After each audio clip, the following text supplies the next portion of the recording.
अति विचित्र वाहिनी बिराजी। जैसा में तो मैं नीतू पंडित सबका स्वागत करती है। इस प्रसंग का वर्णन अंका कान में मिलता है। इस प्रसंग में रावण रथ पर बैठकर युद्ध के लिए निकलता है।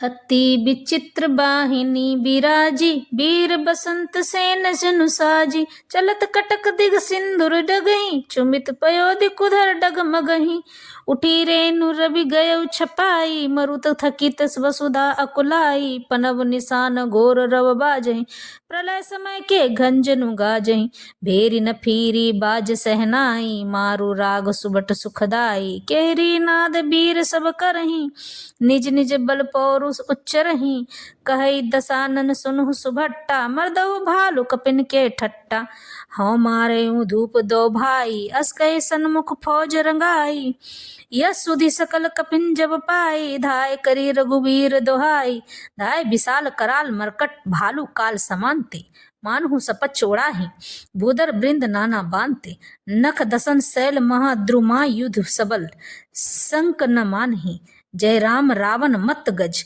मृगराज सुजहु बखानहि। अत्यंत विचित्र फौज शोभित है, मानो वीर बसंत ने सेना सजाई हो। सेना के चलने से दिशाओं के हाथी डिगने लगे हैं, समुद्र क्षुभित हो गए और पर्वत डगमगाने लगे हैं। इतनी धूल उड़ी कि सूर्य छिप गए। फिर सहसा पवन रुक गया और पृथ्वी अकुला उठी। ढोल और नगाड़े भीषण ध्वनि से बज रहे हैं, जैसे प्रलय काल के बादल गरज रहे हों। भेरी नफीरी तुरही और सहनाई में सो योद्धाओं को सुख देने वाला मारू राग बज रहा है। सब वीर सिंहनाद करते हैं और अपने अपने बल पौरुष का बखान कर रहे हैं। रावण ने कहा, हे उत्तम योद्धाओं, सुनो, तुम रीछ वानरों के ठट्ट को मसल डालो और मैं दोनों राजकुमार भाइयों को मारूंगा। ऐसा कहकर उसने अपनी सेना सामने चलाई। जब सब वानरों ने यह खबर पाई तब वे रघुवीर की दुहाई देते हुए दौड़े।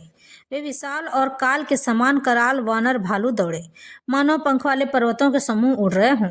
वे अनेक वर्णों के हैं, नख दांत पर्वत और बड़े बड़े वृक्ष ही उनके हथियार हैं। वे बड़े बलवान हैं और किसी का भी डर नहीं मानते हैं। रावण रूपी मत वाले हाथी के लिए सिंह रूप श्री राम जी का जय जयकार करके वे उनके सुंदर यश का बखान करते हैं।